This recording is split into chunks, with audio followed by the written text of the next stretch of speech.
Hello and welcome to a brand new concept. Not brand new concept entirely, but it's inspired by the amazing podcast Box of Delights. This is a course called Telly Heaven.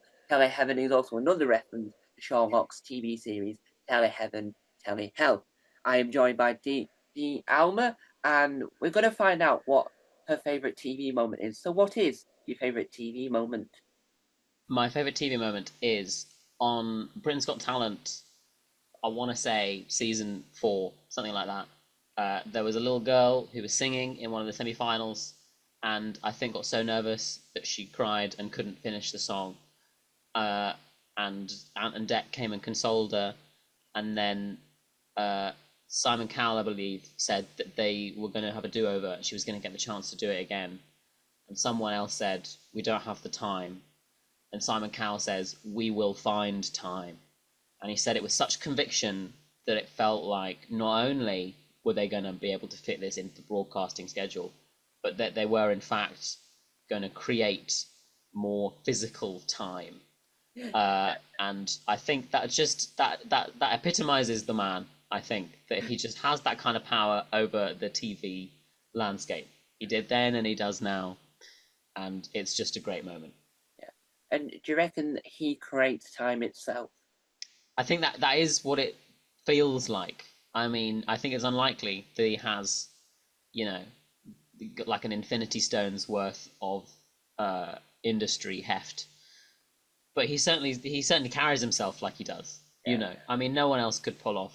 You couldn't pull off having only one button done up on your shirt at the age of 60 yeah, if you didn't at least believe that you could create physical time. I mean, his whole kind of his last 20 years of plastic surgery. He's creating physical time. He's doing it constantly in all walks of life, yeah, and I think he deserves credit for that.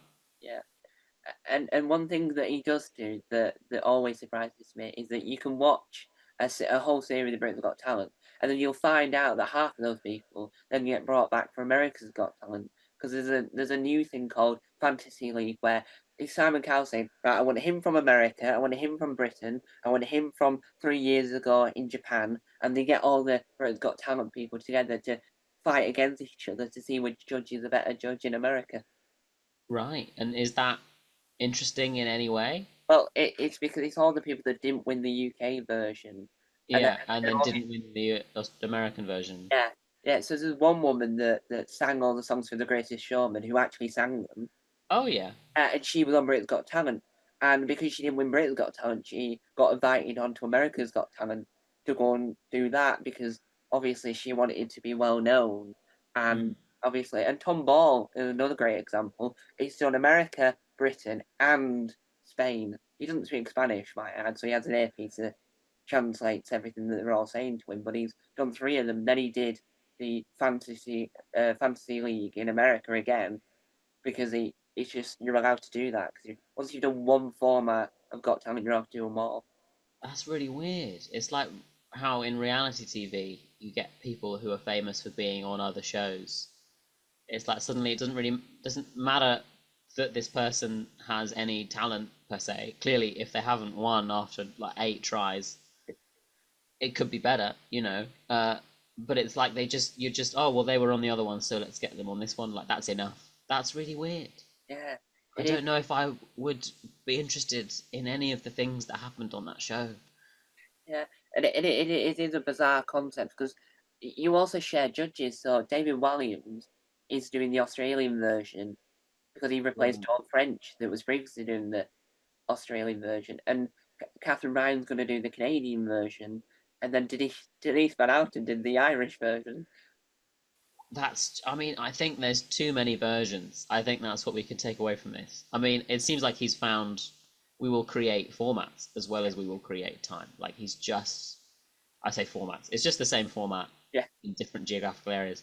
That's what a weird cast of people in all. Why is Dawn French in Australia? What's she got to do with Australia?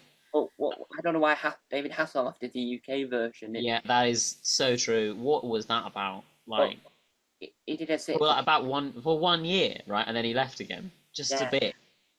and then he did a sitcom for Dave called I think it's called on the Hoff, which was David Hasselhoff roaming around doing David Hasselhoffy things.